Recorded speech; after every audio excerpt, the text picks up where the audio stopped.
Hello everyone, welcome to the channel. हम कर रहे हैं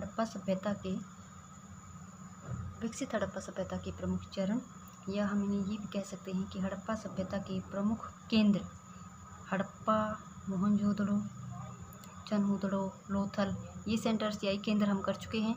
अभी हम कर रहे हैं कालीबंगा। कालीबंगा की लोकेशन क्या है? राजस्थान के हनुमानगढ़ जिले में सरस्वती या घग्गर हाकड़ा नदी के किनारे बाएं तट पर स्थित है। समानांतर चतुर्भुजाकार, अगर इसका आकार देखा जाए कालीबंगा का तो समानांतर चतुर्भुजाकार है ये। राजस्थान के हनुमानगढ़ जिले में सरस्वती या घग्गर हाकड़ा नदी के बाएं तट पर। खोज 1953 में ए घोष, अमलानंद घोष के द्वारा उत्तर हड़प्पा स्तर के 5 सांस्कृतिक स्तर मिलते हैं। खोज किसके द्वारा की गई? 1953 में अमलानंद घोष के द्वारा। यहाँ से उत्तर हड़प्पा स्तर के 5 सांस्कृतिक स्तर मिलते हैं। दशरथ शर्मा द्वारा हड़प्पा सभ्यता की तीसरी राजधानी से कहा गया है किसको? कालीबंगा को। प्राक, विकसित व हड़प्पोत्तर तीनों टाइम के अवशेष यहाँ पर मिलते हैं। 1961 में पी के थापर व बी लाल के द्वारा उत्खनन यहाँ पर करवाया गया। यहाँ से जुते हुए खेत के साक्ष्य 2 फसलों की एक साथ जुताई या फिर जालीदार फसल बोने की जो प्रक्रिया थी उसके साक्ष्य यहाँ पर मिलते हैं। 7 आयताकार हवन कुंड या अग्निकुंड यहाँ से मिले हैं। युगल व प्रतीकात्मक समाधि के साक्ष्य यहाँ से मिले हैं। इसके अलावा बेलनाकार मोहर जो मेसोपोटामिया में प्रचलित थी यहाँ से मिली है। हड़प्पा व मोहनजोदड़ो के समान नगर योजना थी यहाँ पर। कहाँ पर? कालीबंगा में। लेकिन घर कच्ची ईंटों के बने थे। हड़प्पा और मोहनजोदड़ो में पक्की ईंटों के और यहाँ पर कच्ची ईंटों के घर बने थे। लकड़ी की नाली और कच्ची ईंटों के प्रयोग के कारण इसे दीनहीन बस्ती कहा गया है। अगर ये क्वेश्चन आ जाता है कि दीनहीन बस्ती जो है वो किसे कहा गया है, तो वो कहा गया है कालीबंगा को। लकड़ी की नाली मिली। अब देखिए यहाँ पर घर कच्ची ईंटों की लेकिन सड़क पक्की ईंटों की थी। पक्की सड़क मिली है। दुर्ग टीले का द्विभागीकरण, दुर्ग टीले को 2 भागों में बांटा गया था और दोनों ही भाग अलग अलग रक्षा प्राचीर से घिरे हुए थे। शवों की अंत्येष्टि के लिए 3 विधियों पूर्ण, आंशिक और दाह संस्कार की तीनों विधियाँ जो है वो यहाँ पर प्रचलन में थी। 3 विधियाँ कौन सी? पूर्ण संस्कार या फिर पूर्ण समाधिकरण, आंशिक समाधि और दाह संस्कार। इसके अतिरिक्त अलंकृत ईंट व पूरा हाथी दांत केवल कालीबंगा से ही मिला है। अलंकृत ईंट और पूरा हाथी दांत सिर्फ कालीबंगा से ही मिला है। इसके अलावा ऊंट की अस्थियां यहाँ से मिली हैं, मोहनजोदड़ो से भी मिली हैं। भूकंप के प्राचीनतम साक्ष्य यहाँ से मिले हैं। मिट्टी की काले रंग की चूड़ियाँ, ये तो हमें पता ही है, इन्हीं चूड़ियों के कारण यहाँ का नाम कालीबंगा पड़ा है। शल्य चिकित्सा के प्रमाण यहाँ पे मिले हैं। दूध पिलाने वाली बोतलों के टेराकोटा मॉडल, देखिए कितना एडवांस था उस टाइम पे भी ये सब। दूध पिलाने वाली बोतलों के टेराकोटा मॉडल यहाँ से मिले हैं।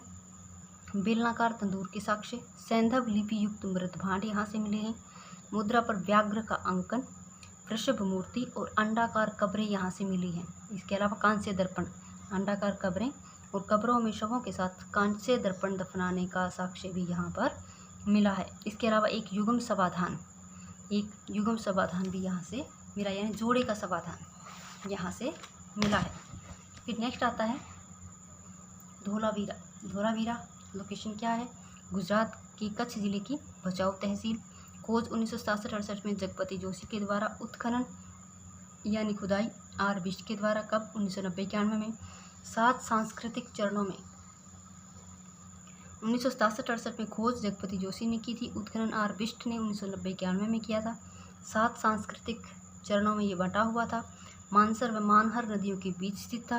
कहाँ पर? मानसर व मानहर नदियों के बीच कादिरा द्वीप पर। द्वीप पूछा जाए तो कादिरा द्वीप, कई जगह खादिर भी आ जाता है, तो ध्यान रखना इस चीज़ का। हड़प्पा सभ्यता में भारत का सर्वाधिक सुव्यवस्थित, खूबसूरत और भव्य नगर अगर बोला जाए तो वो था धोलावीरा। 100 हेक्टेयर इसका क्षेत्रफल था। निर्माण में कच्ची ईंटों के साथ बलुआ पत्थर का प्रयोग इसे अन्य स्थानों से अलग व विशिष्ट बनाता है। कच्ची ईंटों के साथ बलुआ पत्थर का प्रयोग यहाँ पर किया गया था। आकार क्या था? आयताकार था। 3 भागों में बटा हुआ था, दुर्ग, मध्यम और निचला नगर।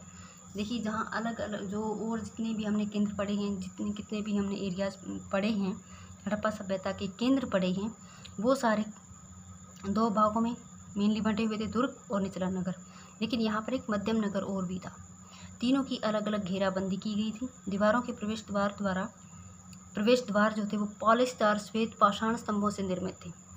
दीवारों की जो भी प्रवेश द्वार होते थे अंदर प्रवेश करने के लिए, जैसे यहाँ पे बसावट हो गई और यहाँ पे दीवारें हो गई, और कहीं से तो अंदर जाने के लिए जगह होती थी। तो ये जो द्वार थे यहाँ पर पॉलिशदार श्वेत पाषाण स्तंभों द्वारा निर्मित थे, जो पूरे भारतीय उपमहाद्वीप में पहला उदाहरण है। इसके बाद मौर्य काल में ही ऐसा उदाहरण देखने को मिला था। क्या? पॉलिशदार पाषाण स्तंभ। और ये किस कलर के थे? श्वेत सफ़ेद कलर के थे। साइन बोर्ड के साक्ष्य यहाँ पे मिले हैं। सूचना पट्टिके, जिसमें सबसे बड़ा साइन बोर्ड 10 अक्षरों वाला था। उत्कृष्ट जल प्रबंधन व वाटर हार्वेस्टिंग के साक्ष्य यहाँ पर मिले हैं। वर्षा जल संग्रह के लिए, इसको दोबारा पढ़ लेते हैं। साइन बोर्ड व सूचना पट के साक्ष्य, जिसमें सबसे बड़ा 10 अक्षरों वाला था। उत्कृष्ट जल प्रबंधन व वाटर हार्वेस्टिंग के साक्ष्य, वर्षा जल संग्रह के लिए पत्थरों को काटकर जलाशयों के निर्माण का प्राचीनतम साक्ष्य, देखिए प्राचीनतम साक्ष्य यहाँ से मिला है। नहर प्रणाली के साक्ष्य, बांध निर्माण के साक्ष्य, ये सब कहाँ से मिले हैं? धोलावीरा से मिले हैं। धोलावीरा का जो मध्यम नगर था, इसमें 4 प्रवेश द्वार थे। स्टेडियम के साक्ष्य यहाँ से मिले हैं। बंदरगाह के साक्ष्य भी यहाँ से मिले हैं।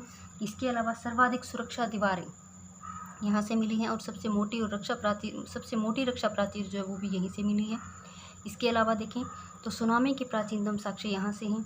खगोलीय वेधशाला के अवशेष भी यहाँ से मिले हैं। कितने एडवांस थे उस टाइम के लोग। राज्यसभा के अवशेष, नेवले की प्रतिमा के अवशेष भी यहाँ से मिले हैं। इसके अलावा जुलाई 2021 में धोलावीरा को यूनेस्को द्वारा विश्व विरासत स्थल घोषित किया गया है। जुलाई 2021 में धोलावीरा को यूनेस्को द्वारा विश्व विरासत स्थल घोषित किया गया है। नेक्स्ट देख लेते हैं फटाफट से क्या है।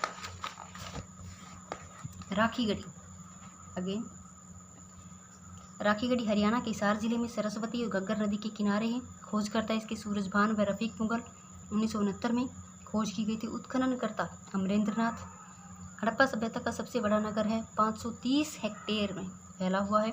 राखीगढ़ी को एशिया के 10 सबसे अधिक संकटग्रस्त पुरा स्थलों में शामिल किया गया है, क्योंकि यहाँ का जो एरिया, जो हड़प्पा सभ्यता का जो स्थल डिसाइड किया गया है, कहीं ना कहीं वो किसी और कार्य में यूज़ किया जा रहा है, वो सुरक्षित नहीं है।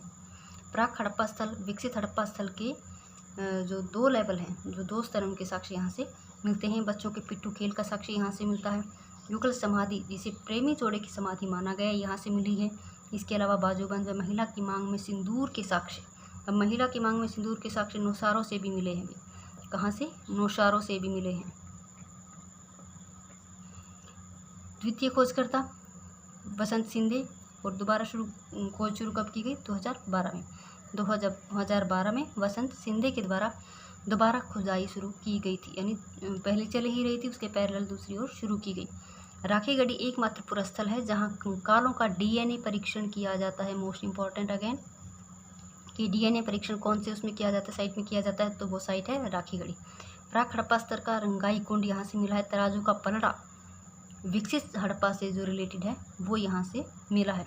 खैर आपको ज़्यादा इतना डीप में जाने की आई थिंक ज़रूरत नहीं है। अगर आप नेट वगैरह का एग्ज़ाम नहीं दे रहे हैं तो आपके लिए इतना सही है कि हड़प्पा का रंगाई कुंड और तराजू का पलड़ा यहाँ से मिला है हड़प्पा काल का। राखीगढ़ी के कंकालों से कंप्यूटर टैमोग्राफी के आधार पर चेहरा तैयार किया गया है, जिससे हड़प्पाई लोगों की पहचान तैयार हो सके। देखिए कितने एडवांस में रिसर्च चली गई है। मनके बनाने की कार्यशाला यहाँ से मिली है। यू आकार की अंगीठी यहाँ से मिली है। हाथी दांत की वस्तुओं का शिल्प केंद्र भी ये होता था। फिर एक बनावली का एक इम्पोर्टेंट सा पॉइंट छूट गया था। बनावली खैर हम पहले कर चुके हैं, बस एक लाइन एक पॉइंट छूट गया था, ये मैं बता देती हूँ कि बनावली से वॉश बेसिन के साक्ष्य मिले हैं। धावन पात्र हिंदी में लिखा हुआ मिलेगा, वॉश बेसिन इंग्लिश में लिखा हुआ मिलेगा। तो बनावली से वॉश बेसिन के साक्ष्य मिले हैं। आगे आते हैं सुरकोटड़ा, कहाँ पर है? गुजरात के कच्छ जिले में। 1964 में जगपति जोशी के द्वारा खोज की गई। घोड़े की अस्थियाँ, 4 कलश समाधानों के साक्ष्य और शॉपिंग कॉम्प्लेक्स यहाँ से मिला है। कहाँ से? सुरकोटड़ा, जो कि गुजरात के कच्छ जिले में है। नेक्स्ट रंगपुर, गुजरात के अहमदाबाद में 1931 में MS वत्स के द्वारा इसको खोजा गया था। 1939 में धुरिये द्वारा खुदाई की गई और SR राव के द्वारा 1953 में खुदाई यहाँ पर की गई। खोज 1931 में MS वत्स के द्वारा की गई। रंगपुर व प्रभासपत्तन सिंधु सभ्यता के ओरस पुत्र कहलाते हैं। जो ये खोज करता है, इनके द्वारा रंगपुर व प्रभासपत्तन को सिंधु सभ्यता के ओरस पुत्र कहा गया है। इंपॉर्टेंट क्वेश्चन है, आता है, ध्यान रखिएगा। इसके अलावा चावल की खेती के साक्ष्य, कच्ची ईंटों का दुर्ग भी यहाँ से मिला है। नेक्स्ट आता है रोजदी। गुजरात में भादर नदी या माडर नदी जो भी है के तट के उत्तरी तट पर खंबात के क्षेत्र में है। खंबात के क्षेत्र में भादर नदी के उत्तरी तट पर क्या है, रोजदी। यहाँ से हाथी के अवशेष मिले हैं, हाथी के अवशेष मिले हैं। फिर नेक्स्ट है मालवण। गुजरात के सूरत जिले में ताप्ती नदी पर, कहाँ पर है, गुजरात के सूरत जिले में ताप्ती नदी पर खोज जेपी जोशी के द्वारा 1970 में उत्खनन, खोज जेपी जोशी के द्वारा और 1970 में उत्खनन करवाया गया था। या फिर इसका यही आएगा कि खोज और उत्खनन दोनों 1970 में करवाए गए थे। लाल काले चमकीले मृदभांड विकसित हड़प्पा सभ्यता का दक्षिणी केंद्र इसे माना जाता है। लाल काले चमकीले मृदभांड और विकसित हड़प्पा सभ्यता का दक्षिणी केंद्र।